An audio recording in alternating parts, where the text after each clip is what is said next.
Creating digital projects with your students is easier than ever. One of the steps that may be hard is assessing. One of the things you can do is create a form in which students can enter their URLs for their digital projects. I'm going to show you really quickly how to make a Google form for this turn-in. We're going to go to Google Drive and click on New. And then we're also going to go down to where it says Google Forms. We're going to give our form a title. We're going to call it whatever period this is, period 1 or Spanish 1, period 1, turn-in. And you can use this form multiple times for different digital projects. The first thing that you need to ask the students is their first name.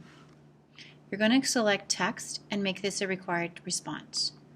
We're going to click on duplicate, which is a tiny little double sheet, and then we're just going to make one change. We're going to call this last name and hit done. The next step is to add a small text box so that students can enter the URL for your project.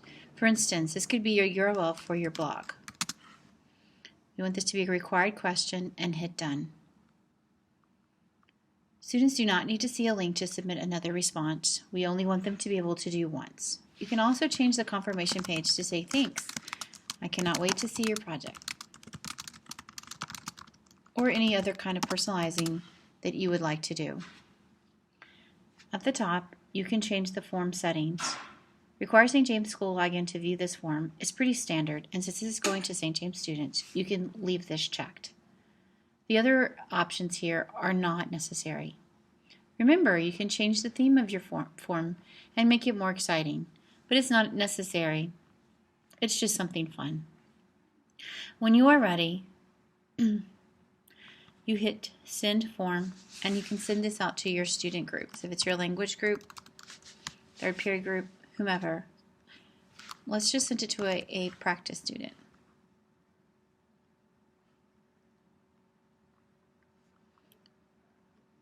Here's my practice student. He has gotten his turn-in form here in his email. So he's going to put in his first name, his second name, his last name, and this is where he's going to paste the URL for his blog or from any other kind of digital project. It could be a Google Doc, a Google presentation. It could be an infographic that he's created somewhere else, a website. What he wants to get now is his blog. So he's just going to go to his Blogger account, and he's going to grab the URL for his Blogger and send it to his teacher. Here he is logged into blogger.com. He's going to his learning log, which is what he's required to send to his teacher. He's going to view the blog so that he can grab this particular URL, go back to where he was, hit paste, and hit submit.